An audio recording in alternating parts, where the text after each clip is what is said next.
Oi, gente, eu tenho uma novidade para vocês. Na nossa plataforma de ensino à distância, lá no link cursos.pastorlou.com, além do curso Sangue nos Umbrais, Estágio de Guerra, Intercessão em Chamas, que você já conhece, está entrando hoje o Policlínica da Alma. Você vai aprender a lidar com dores emocionais, com doenças da alma, com dependência química, com sexualidade e espiritualidade, com famílias e filhos doentes. Entra lá, código de desconto 2020. Você vai ser muito abençoado, é mais de 70% de desconto nesse curso aqui, e o Policlínica da Alma já está com desconto, só você entrar lá e adquirir. Fica com Deus. No culto de quarta-feira, nós propusemos, após orar durante algum tempo, ministrar uma série de mensagens a respeito de autoridade espiritual. Essas mensagens todas estão baseadas no livro Autoridade sobre as Trevas. Esse livro foi lançado há alguns anos atrás e tem abençoado a vida de muita gente. Então nós resolvemos destrinchar capítulo por capítulo.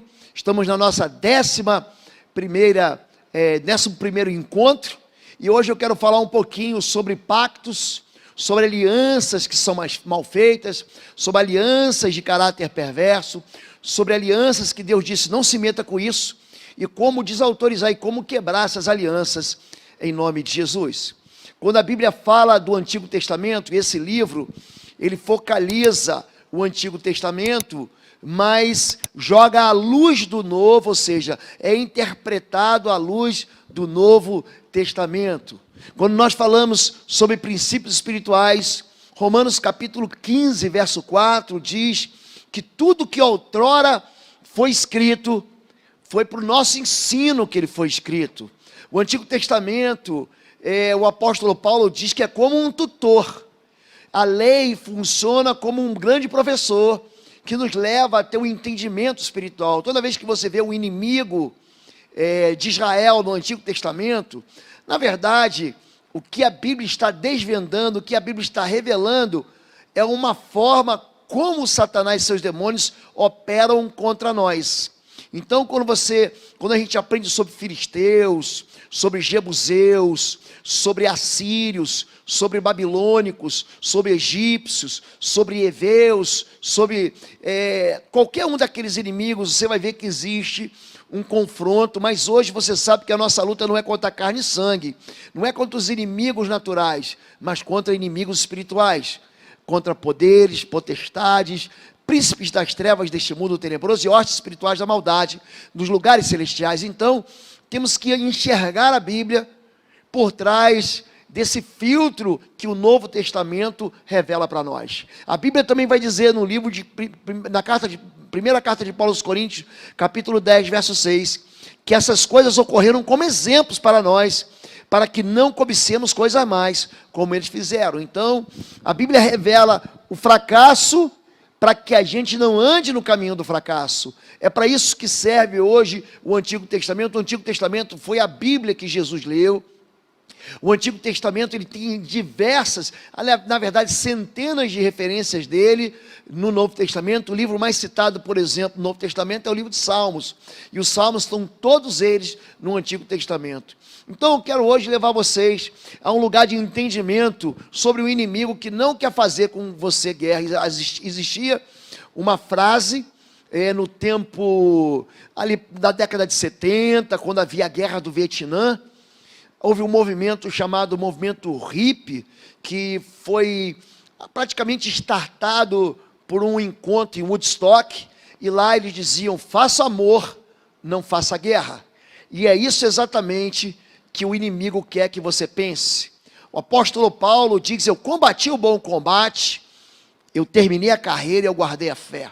Existe sim um conflito espiritual, existe sim uma guerra espiritual, e muita gente nem nota o que está acontecendo, nem percebe o que está acontecendo.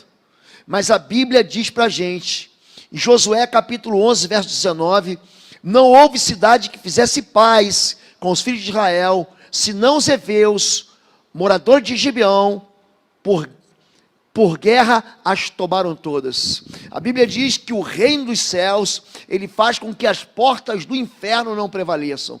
Existe sim uma guerra espiritual, existe sim um avanço do reino de Deus, existe sim uma promessa de vitória para a igreja do Senhor. Se você pegar o livro do Apocalipse, em breve nós vamos estudar esse livro muito bem, porque fala muito sobre a Babilônia, um inimigo que vem do início ao fim.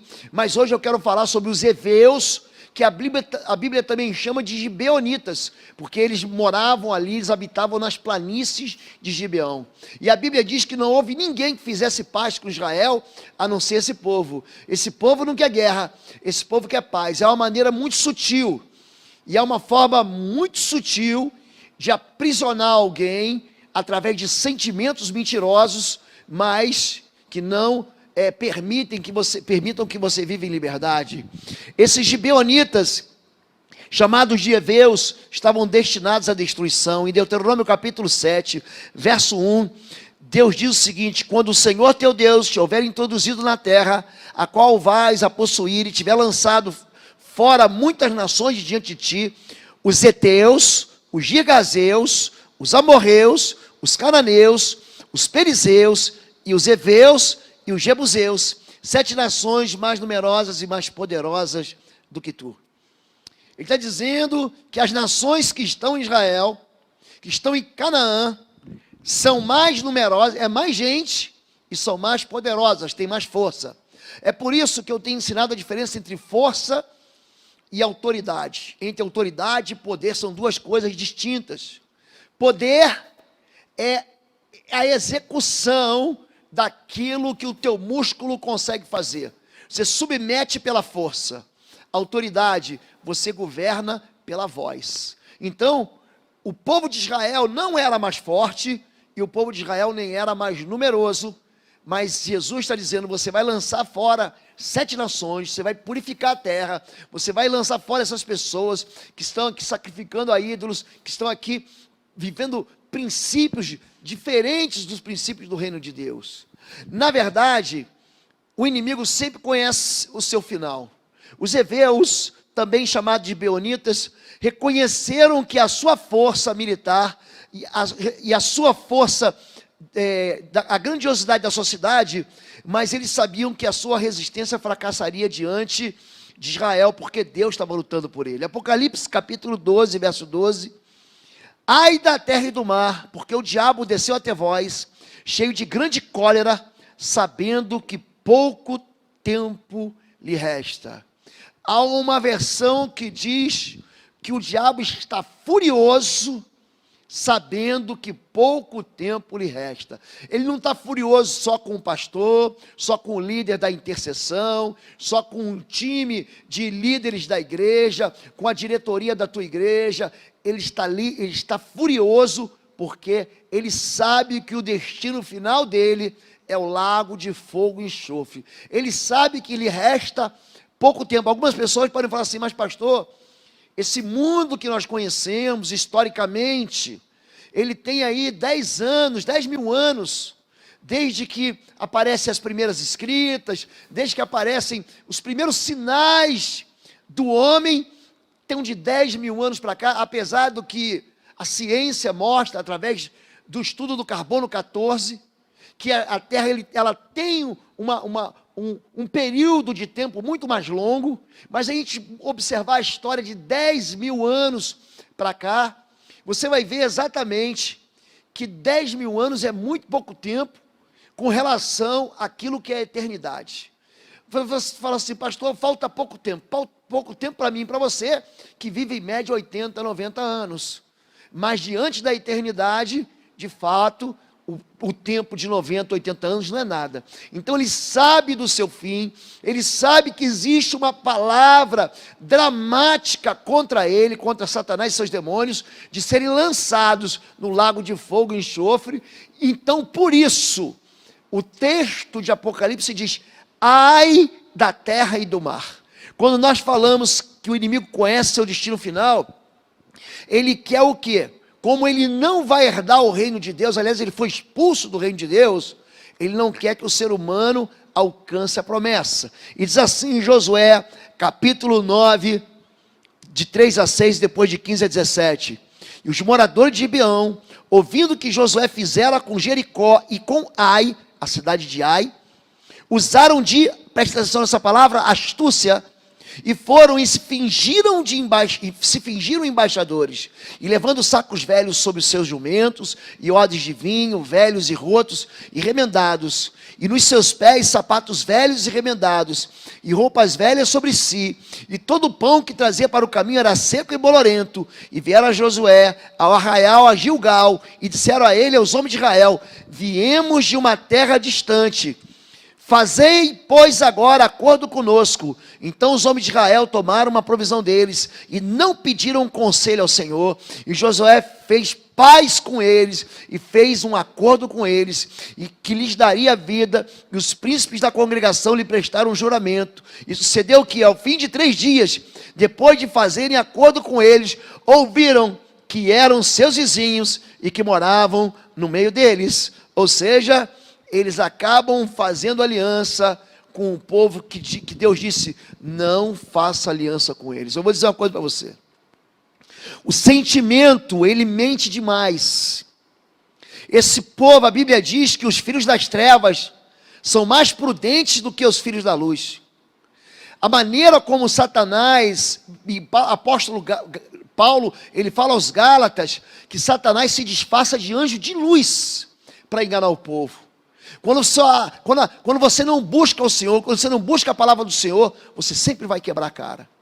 E as alianças hoje, elas são feitas mediante sentimento.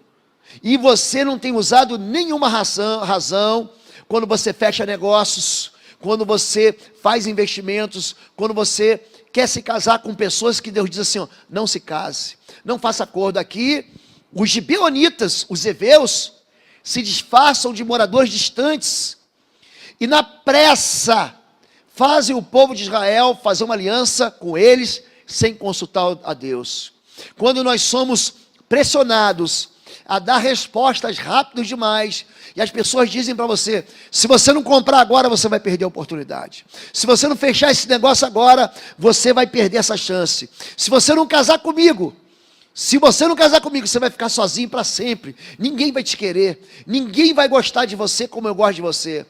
Essa maneira opressora de fazer você aceitar um acordo, ela não vem de Deus. E aqui, Israel vai fazer um casamento infeliz com um povo que jamais deveria estar lá com eles.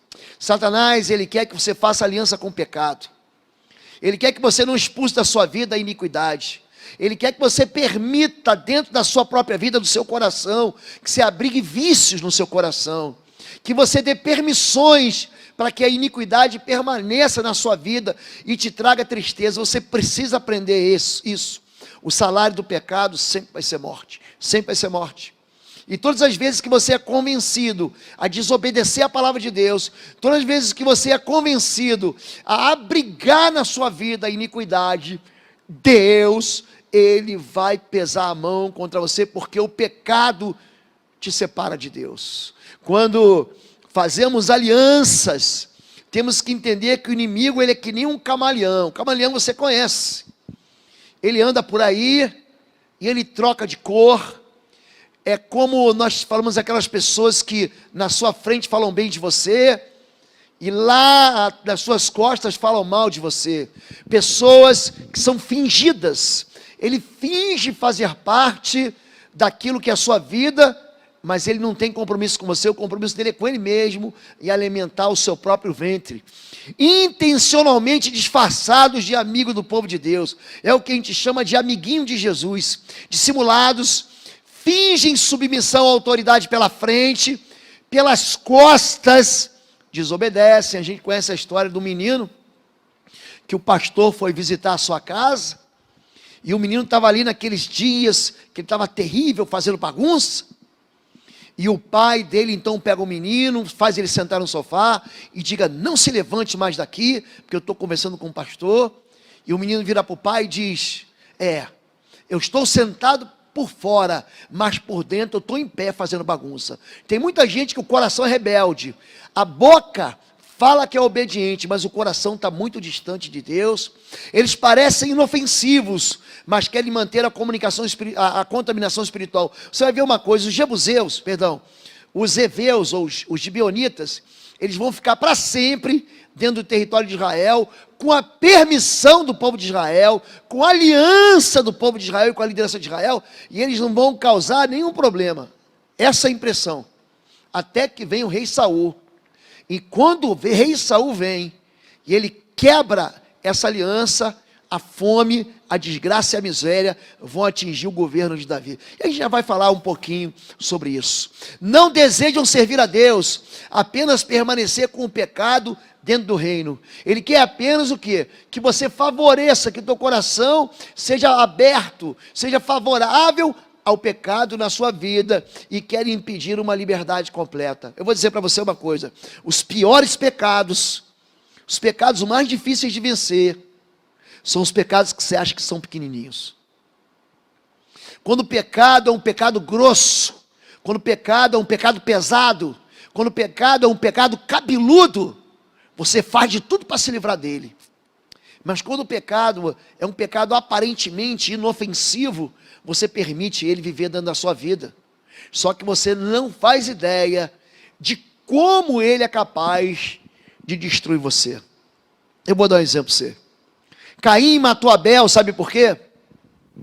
Por causa de ciúme. Foi por isso que ele matou Abel. E tem muita gente ciumenta dentro do rebanho e diz: não, isso é um sentimento próprio da humanidade. Querido, isso é um sentimento pecaminoso.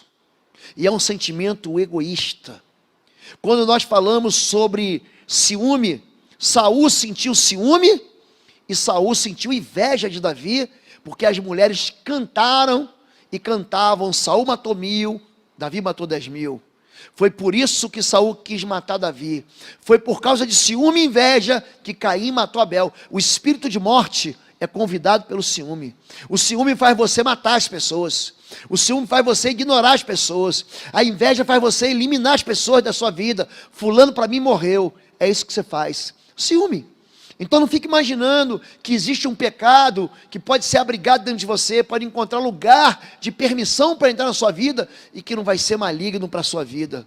Quando a Bíblia fala sobre inimigo camaleão, fala de um povo que é enganado, porque essa é a matriz funcional de um camaleão, é enganar. Usaram de astúcia e se fingiram. Josué 9,4. Gênesis 3,1 diz que a serpente era mais astuta que todas as animais do campo. 2 Coríntios 11, mas temo que assim como a serpente enganou Eva com a sua astúcia, assim também sejam de alguma sorte corrompidos os vossos sentidos, a se apartarem da simplicidade que é em Cristo. Escute o que o apóstolo Paulo está falando, combinado com o que Deus diz em Gênesis. Preste atenção nisso, que ele fala pelo Espírito. A Bíblia está dizendo aqui que a astúcia engana os sentidos, engana os sentimentos. É por isso que você deve ficar atento com o sentimento. Eu senti de Deus, eu estou sentindo do Senhor. Tem muita gente tropeçando por causa de sentimento. A Bíblia, ela deve ser a sua regra de fé e prática, ainda que você sinta algo ao contrário. O nosso corpo, ele já vem dentro dele com uma enfermidade chamada pecado, e o pecado quer que você se afaste de Deus naturalmente. A Bíblia diz que a carne, ela luta contra o espírito, e o espírito luta contra a carne, para você não fazer o que você quer fazer. A maneira como o inimigo nos engana é por sentimentos. E sentimentos, você lembra dos 5 sentidos? Visão, audição, olfato, paladar e tato. Como você acha que as pessoas são enganadas? São os sentidos. Eva, ela olha para o fruto do conhecimento do bem e do mal, e ela é enganada. Quando Jacó engana seu pai, o seu pai Isaac está cego, ele não consegue enxergar. Mas ele sente o cheiro da comida saborosa, Ele ouve uma voz e fala assim, a voz não está parecendo de Esaú não, está parecendo de Jacó, mas ele quando passa a mão na pele, que era peluda, a pele de Esaú, Jacó tinha vestido uma pele de animal. Então preste atenção no que eu vou dizer para você, não ande por aquilo que você sente, você não pode andar por aquilo que o sentimento te governa, mas a palavra de Deus, ela deve te governar, porque senão você vai ser enganado. E você vai ser enganado a fazer uma aliança que está proibida desde o princípio. Em Êxodo, segundo livro da Bíblia, Deus fala, capítulo 34, verso 12: abstém-se de fazer aliança com os moradores da terra, para onde vais, para que te não sejam por cilada, por arapuca, para que não sejam para você um lugar de prisão. Amós 3,3 diz, andarão dois juntos, se não houver entre eles acordo. Mas esse inimigo, ele quer fazer um acordo e uma aliança à força. Gênesis 34 já mostra como é que é esse inimigo aí, esse Eveu, esse Jebuseu. Gênesis 34, de 1 a 4, certa vez, Diná, a filha que Lia dera a Jacó, saiu para conhecer as mulheres daquela terra. Siquém, filho de Amor, o Eveu, veja bem, é um gibeonita, governador daquela região, viu-a, agarrou-a e violentou-a. Por isso Siquém foi dizer a seu pai, Amor, consiga-me aquela moça, para que seja minha mulher. O inimigo quer fazer uma aliança com você à força. Ele quer de qualquer jeito fazer um pacto com você, para você nunca mais conseguir se divorciar dele. Nunca mais. Ele quer que você faça com ele um pacto inquebrável. É isso que ele quer fazer. Em Gênesis 34, seguindo o texto que a gente acabou de ler, mas Amor lhes disse, meu filho Siquém apaixonou-se pela filha de vocês, por favor, entreguem-na, e ela para que seja sua mulher, casem-se entre nós, deem suas filhas e tomem para si as nossas, estabeleçam-se entre nós, a terra está aberta para vocês, habitem-na, façam comércio nela e adquiram propriedades. Preste atenção. O inimigo está num lugar que não lhe pertence. Israel vai entrar num lugar que lhe pertence. Israel tem que expulsar aquelas nações. Entenda que essas nações aí, entenda isso como pecado. Você tem que lançar fora, mas o pecado diz, não, eu já estou aqui há tanto tempo. Você pode ser crente comigo aqui dentro. Você pode continuar crente e continuar bebendo, se embriagando. Você pode continuar crente com esse teu temperamento horrível. Você pode continuar crente, mas você não precisa ser frouxo. E se alguém te ferir na cara, dá um soco no nariz dele. Você pode ser crente, mas não precisa ser bobo. Por que repartir com os pobres? Por que dar a capa junto com a túnica? Não, não. Fica aqui com a gente, eu quero ensinar você um caminho diferente. Você está entendendo? Você entende porque que o conselho do ímpio é um conselho que vai contra a palavra de Deus? Quando Deus diz, bem-aventurado o homem que não anda no conselho, que não se detém no caminho e que não se assenta na roda, a impiedade te convida devagarinho para você caminhar com ela, para você ouvir ela e para você crer nela. A Bíblia diz no Salmo 1, bem-aventurado é feliz aquele que medita na palavra de Deus, de dia e de noite, é como uma árvore plantada junto à ribeira de águas, que dá seu fruto na estação certa, e suas folhas nunca murcham. É isso que Deus quer que você seja, uma pessoa forte, e não que faça aliança. E a maneira como Ele faz, como Ele age para você fazer a aliança, qual é? É induzir você ao desvio. Deuteronômio 7, de 2 a 4, diz, não façam com elas tratado algum, e não tenham piedade delas, não se casem com as pessoas de lá, não deem suas filhas aos filhos dela, nem tomem as filhas delas para os seus filhos, pois elas desviariam seus filhos de seguir-me para seguir outros deuses, e por causa disso, a ira do Senhor se acenderia contra vocês, e rapidamente os destruiria. Ou seja, não faça acordos. Se você ler com calma, 1 Coríntios capítulo 7, do verso 1 ao verso 40, o apóstolo Paulo fala o seguinte, não se case em julgo desigual. você vai se aborrecer, você vai se machucar. E aí a gente vê o quê? Jovens e adolescentes, absolutamente com seus corações sentimentalmente enfraquecidos. A primeira pessoa mais bonitinha, a primeira pessoa mais fofinha, a pessoa mais agradável, eles já se deitam e já fazem alianças. Você não faz ideia, você está imaginando que a palavra de Deus, ela vai enfraquecer, que a promessa de Deus, ela vai deixar de ser promessa de Deus, porque você está apaixonado? Não vai não, querido. E o pior não é isso, não é que são crianças, não é que são jovens, não é porque o adolescente é uma criança que cresceu. São pessoas adultas, são pessoas que vivem caindo no mesmo buraco, vivem fazendo aliança no mesmo pecado. Tem gente que atrai para si derrotas financeiras e não aprendem a lição. É gente que continua fazendo alianças com os heveus. É gente que continua acreditando que não, eu moro distante, eu sou um pecado que só vem de vez em quando aqui, eu estou muito faz uma aliança comigo. Querido, quando você faz isso, você está sendo induzido ao desvio. Além dos cursos à distância, você que está aproveitando nosso canal, temos também os livros, todos os livros do Instituto Êxodo, Pastor Lobo, está lá, www.institutoexodos.com, entra lá e aproveite. Deus te abençoe. Número 2, um inimigo que entra na sua vida, um pecado que habita a sua vida, só vai trazer sofrimento e perturbação. Números 33, de 55 a 56, diz: se contudo vocês não expulsarem os habitantes da terra, aqueles a quem vocês permitirem ficar, se tornarão farpas em seus olhos e espinhos em suas costas.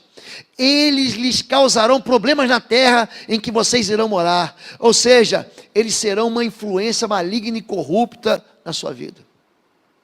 Quando você deixa o pecado, e quando você deixa aquele que te induz ao pecado na sua vida, preste atenção.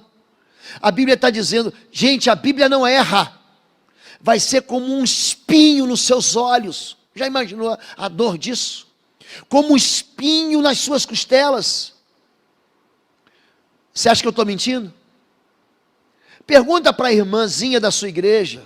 Pergunta para o irmão da sua igreja que casou com ímpio, se a vida é boa. Pergunta. Mulher, preste atenção. O teu desejo será para o homem. Você vai ser submetida a isso. E não adianta dizer, não, pastor, aqui em casa quem manda sou eu, querido. O princípio bíblico não vai ser quebrado, porque você tem uma opinião distinta. Não se meta. Oriente seus filhos para que não se envolvam emocionalmente com pessoas de princípios, de valores eternos que são diferentes dos valores bíblicos. Mas pastor, eu conheço uma mulher que se converteu e o marido também se converteu. Aliás, a Bíblia não manda você se separar não, viu? Se você prestar atenção, já que eu citei 1 Coríntios 7, a Bíblia não diz assim, você está casado com uma mulher não crente, você não é crente, e aí você se converteu no meio do casamento. A Bíblia diz, não se separe não. Aquele que está casado não busca se separar. Agora, se você não é casado, se afaste.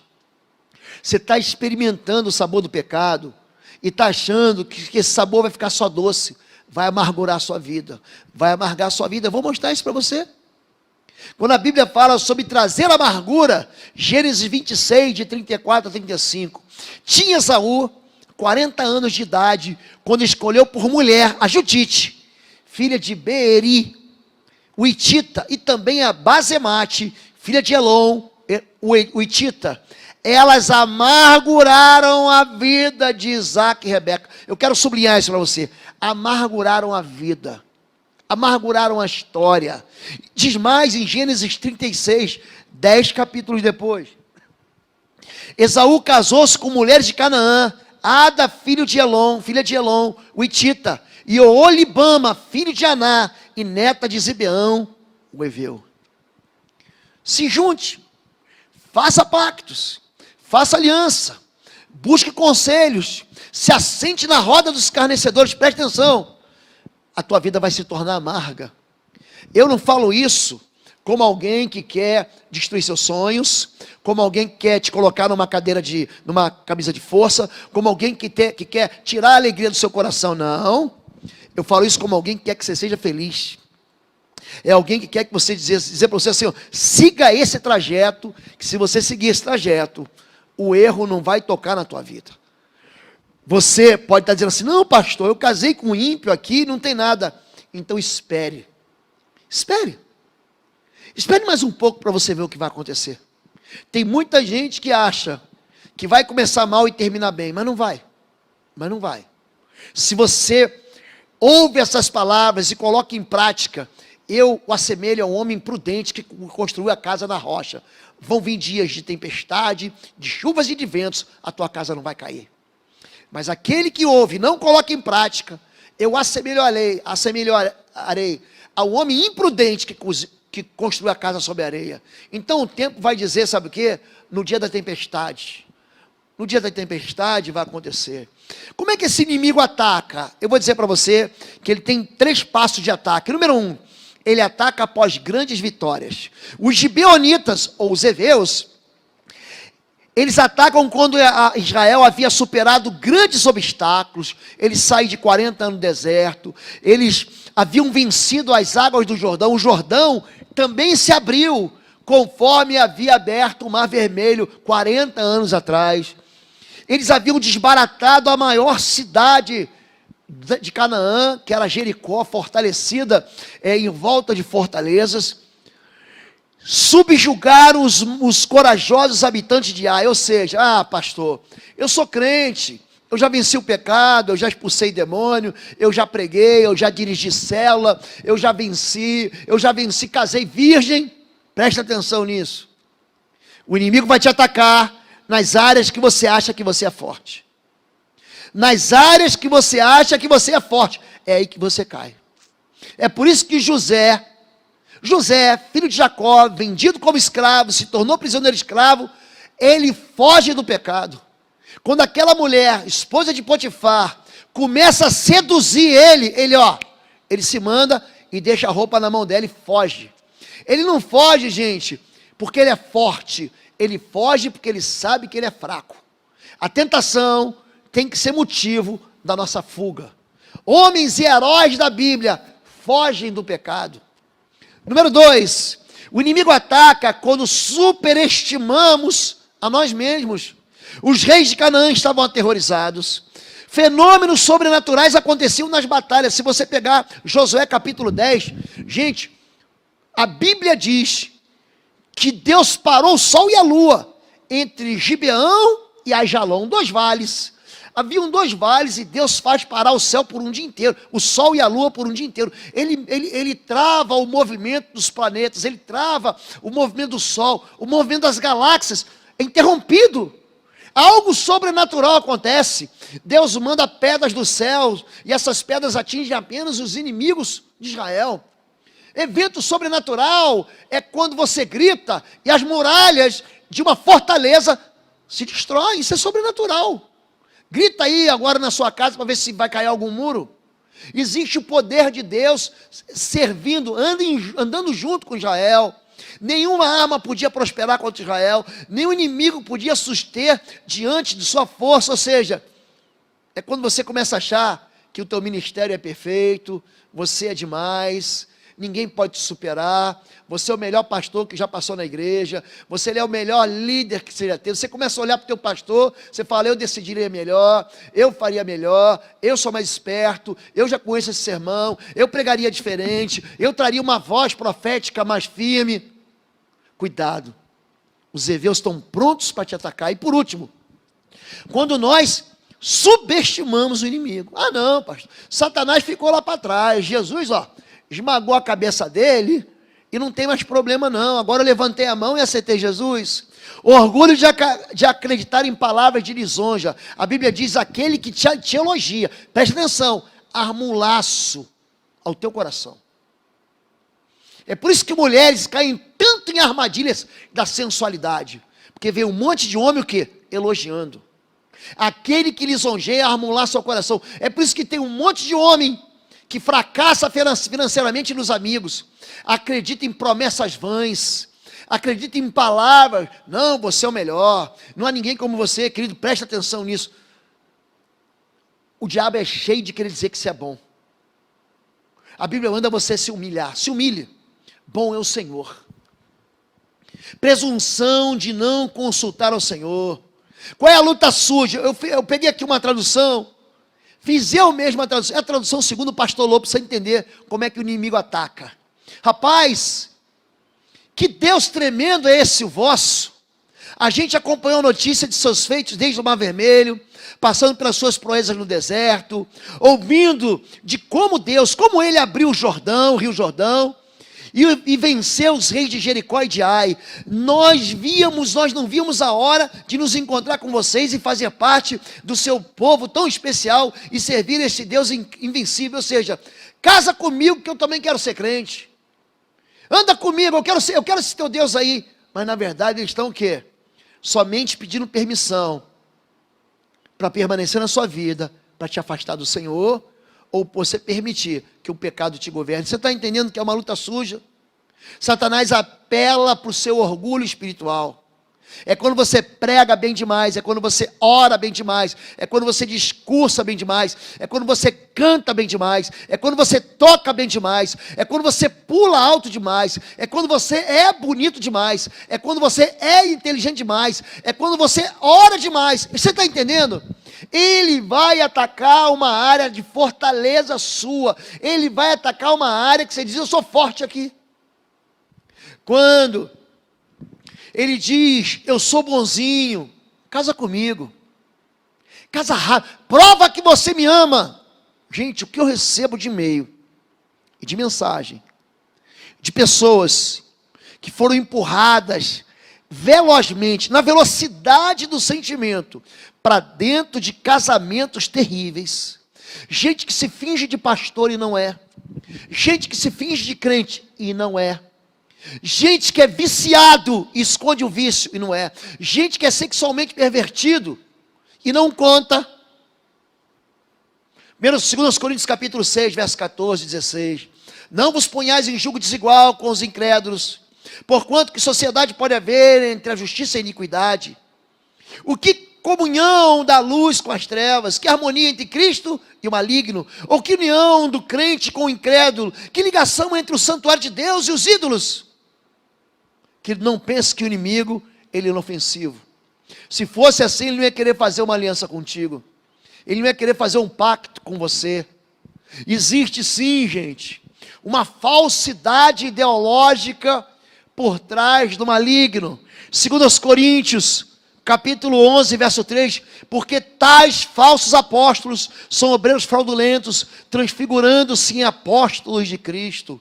Mateus 7, acautelai-vos, porém, dos falsos profetas, que vêm até vós vestidos como ovelhas, mas interiormente são lobos devoradores. Eles escondem a verdadeira identidade. Eu vi, essa semana, estamos aí lutando contra essa epidemia de coronavírus, eu vi, num jornal de grande circulação, deve ser o maior jornal do país, jornal eletrônico, ele trouxe uma palavra de 6 ou 7, entre aspas, autoridades espirituais, dentro de cada religião, dentro de cada segmento religioso. E tinha lá um padre católico, tinha lá um muçulmano, tinha lá um espírita, tinha lá um evangélico, e eu fico olhando aquilo. E ele pega uma pessoa que de fato é líder num determinado segmento, e depois ele pinça outros que não são líderes, para dar uma voz. E é muito interessante que eles colocam lá um pastor, e eu fui pesquisar a vida desse pastor, eu nunca tinha ouvido falar nele. É um homem que em vez de viver pelo Espírito, vive pela carne. É um homem que em vez de andar com Deus, ele anda nas obras do mal. Eu fui olhar, ele incentivando o povo para ir para a festa de carnaval. Presta atenção, querido. A Bíblia diz que a carne para nada presta. A Bíblia diz que carne e sangue não herdarão o reino de Deus. A Bíblia nos apela para que a gente viva pelo Espírito, e de modo nenhum a gente vai satisfazer o desejo da carne. E esse jornal quer levantar um líder que não é líder de nada, que não representa o povo cristão evangélico do país, para falar sobre como nós devemos nos comportar, entre aspas, espiritualmente, nesse tempo. Cuidado com um falso profeta. Cuidado com os falsos profetas. Um falso profeta não tem a Bíblia como regra de fé e prática. Um falso profeta não vive governado por Deus. Ele fala de Deus, mas ele anda segundo o seu próprio desejo, sua própria vontade, seu próprio pensamento. Um falso profeta, querido, preste atenção, ele vai contar mentiras para você, para te satisfazer, entendeu isso? Cuidado, vamos desarmar a Arapuca então. Salmo 12, 1 a 2, livra-nos, Senhor, porque faltam homens benignos, porque são poucos os fiéis entre os filhos dos homens. Cada um fala com falsidade ao seu próximo, falam com lábios lisonjeiros e coração dobrado. 2 Coríntios 11, 26, em perigo da minha nação, em perigo dos gentios, em perigo entre falsos irmãos. Tanto o salmista, quanto o apóstolo Paulo em 2 Coríntios, ele está falando sobre o cuidado de pessoa, ter cuidado com pessoas falsas. São pessoas que querem te conquistar de qualquer maneira. Querido, fique firme no Senhor. Aprenda a dizer não ao pecado. Aprenda a esperar com paciência no Senhor. Não acredite em toda lisonja, todo elogio que dão para você. Tem muita gente que vai querer te dobrar, vai querer te destruir, vai querer te arrasar e vai usar para você a mesma coisa que Satanás tem usado desde o princípio. Palavras doces que transformam a vida em amargura. Para que eu e você desarmemos a Arapuca, a primeira coisa, pensar com prudência, sede prudentes como as serpentes e simples como as pombas. Mateus 10,16. O prudente percebe o perigo e busca refúgio. O inexperiente segue adiante e sofre as consequências. Eu vejo pessoas errando no mesmo pecado. Eu vejo pessoas errando e tropeçando e caindo no mesmo buraco. Estão sempre inventando uma novidade. E quando eu olho, eu já avisei uma vez, 2 vezes, 3 vezes, e a pessoa continua. Ou isso chama-se obstinação. A Bíblia diz para você não ser obstinado. A Bíblia diz para mim e para você, para a gente ser prudente. O prudente, quando ele vê o perigo, ele dá um passo atrás. O prudente, sede prudente como a serpente. Por que Jesus diz isso? Porque quando a serpente vê que há um inimigo, o que ela faz? Aqui a serpente é figura de prudência, não é figura de Satanás. Quando a serpente observa a chegada de alguém que pode ser um alvo, ela dá um passo para trás e ela se prepara para dar o bote. Se ela percebe que é um predador, ela dá um passo para trás para se proteger. Seja prudente, cara. Não sai fazendo aliança com todo mundo. Não fica pensando agora é o ministério da minha vida que chegou. Agora eu tenho gente que está caminhando com a gente aqui. E eu tenho muita responsabilidade pastoral com relação aos pastores que caminham comigo. Tem gente que pensa que eu não estou vendo, eu estou vendo tudo que está acontecendo. A pessoa quer trabalhar comigo, eu vou ser muito prudente. Prudente para dar um microfone para orar. Prudente para dar um ministério para servir. Prudente e fazê-la caminhar comigo. Prudente ouvindo aquilo que ele anda falando no meio do rebanho. Isso chama-se prudência. Sede prudente como as serpentes, simples como as pombas. Número 2, existe algo chamado discernimento espiritual. O bom senso guardará, o discernimento o protegerá. Provérbios 2:11, Atos 16, essa moça seguia a Paulo e a nós, gritando, estes homens são servos do Deus Altíssimo, e eles anunciam o caminho da salvação. Ela continuou fazendo isso por muitos dias. Finalmente Paulo ficou indignado, voltou-se e disse ao Espírito, em nome de Jesus Cristo, eu lhe ordeno que saia dela. No mesmo instante o Espírito a deixou. Tem gente caminhando do seu lado, te dando profecia, te dando profetada, dizendo assim diz o Senhor, o Senhor não disse nada. Então eu quero falar a respeito de alguns vídeos que me mandaram essa semana. Tem um sujeito aí, trazendo vídeo, falando do final do mundo, dizendo que até março vai acontecer isso com a moeda, querido, a moeda vai sumir, até abril os Estados Unidos acabou. Preste atenção no que eu vou dizer. Quando o profeta profetizar, Deuteronômio deixa isso claro, e acontecer, ele falou do Senhor. Quando o profeta profetizar e não acontecer, ele falou na sua vaidade, não tenha temor dele. A Bíblia diz, ouvi de tudo, retém de que é bom, prove os espíritos. Tem muita gente que só porque alguém chega falando em língua estranha, falando em mistério, ele já fica todo arrepiado, e fala, não, Deus disse para mim, e Deus não disse nada, é carne isso. Tem muita carne, eu trabalho com libertação há muitos anos, querido.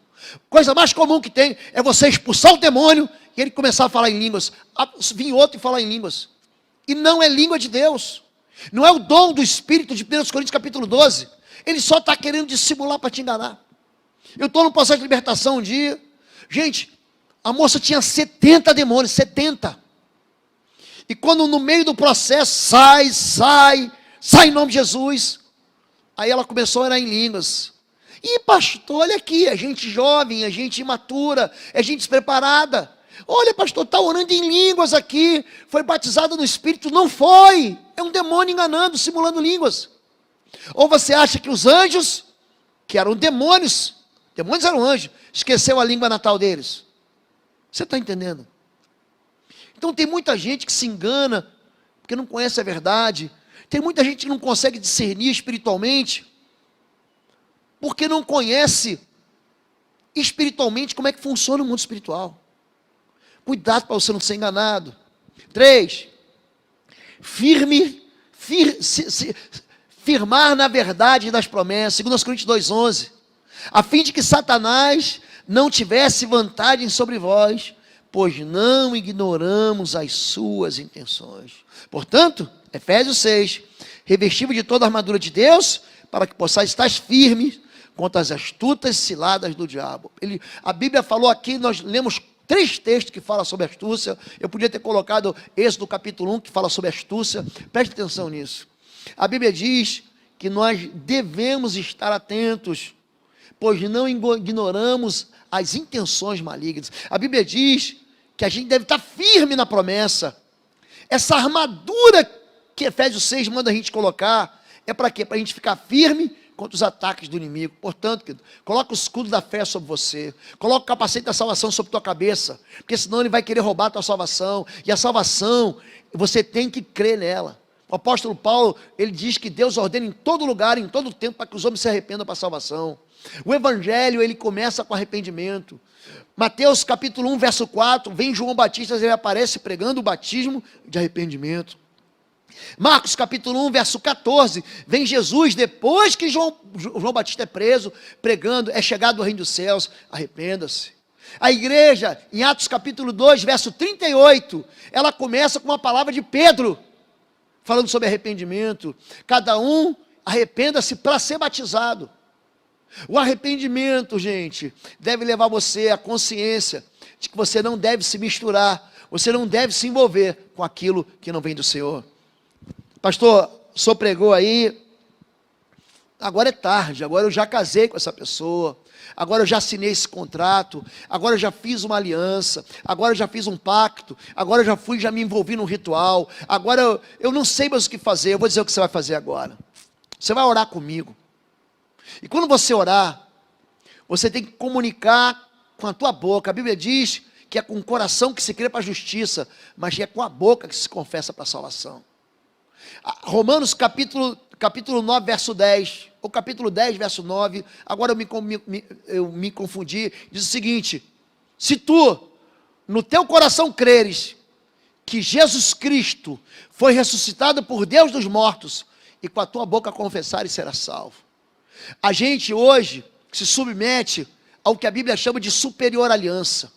Existe uma aliança superior, a aliança do sangue de Jesus, dissolve, destrói e quebra todas as outras alianças. Querido, é tempo de você quebrar alianças passadas, para viver apenas na aliança com o Senhor Jesus. E eu quero orar por você, feche seus olhos onde você estiver, na sua casa. Estamos aqui online da Igreja Batista de Bom Retiro, e eu quero convidar você para estar sempre com a gente aqui no Quarta-feira. Sempre quartas-feiras às 20 horas, estamos transmitindo ao vivo, pelo canal Oswaldo Lobo, pelo canal IBBR, mas eu vou orar por você agora. Se você puder, coloque a mão no seu coração e ore comigo. Pai querido, em nome de Jesus, queremos confessar ao Senhor que muitas vezes somos tolos, Pai. Muitas vezes somos conduzidos por sentimentos mentirosos, muitas vezes somos orgulhosos, outras vezes somos arrogantes, nós subestimamos o inimigo, nós superestimamos a nós mesmos, nós achamos, Pai, que o mal nunca nos tocará. Eu quero pedir perdão em nome de Jesus e clamar aqui pelo perdão do sangue da cruz a todos aqueles, Pai, que fizeram alianças perversas, que foram enganados, que foram sugestionados, que foram atraídos, que foram seduzidos para dentro de jaulas. Senhor Deus, Tu és Deus que quebra todo grilhão. A Tua palavra diz que Teu Espírito, Ele despedaça, Pai, todo jugo. Há uma unção que vem do céu e que faz quebrar todas as cadeias, que faz destruir todas as prisões e muralhas, Pai, em nome de Jesus. Nós pedimos que sejam quebradas hoje todos os pactos perversos, todos os pactos malignos que nós, na nossa criancice, na nossa infantilidade, na nossa imprudência, Pai, nós celebramos, nós dissolvemos pactos espirituais. Nós, em nome de Jesus, liberamos uma palavra, quebrando aqui toda aliança maligna, em nome de Jesus. Eu quero cobrir a Tua igreja hoje com o sangue do Cordeiro. Eu quero pedir, Pai, que haja sobre a igreja uma unção de discernimento, de prudência, de cuidado e de firmeza na palavra do Senhor e na promessa do Senhor. Nós rejeitamos todo o espírito dos gibeonitas, todo o engano dos heveus, toda palavra ardilosa, toda astúcia do inimigo. Estabelecemos a simplicidade e a prudência do Senhor sobre cada vida.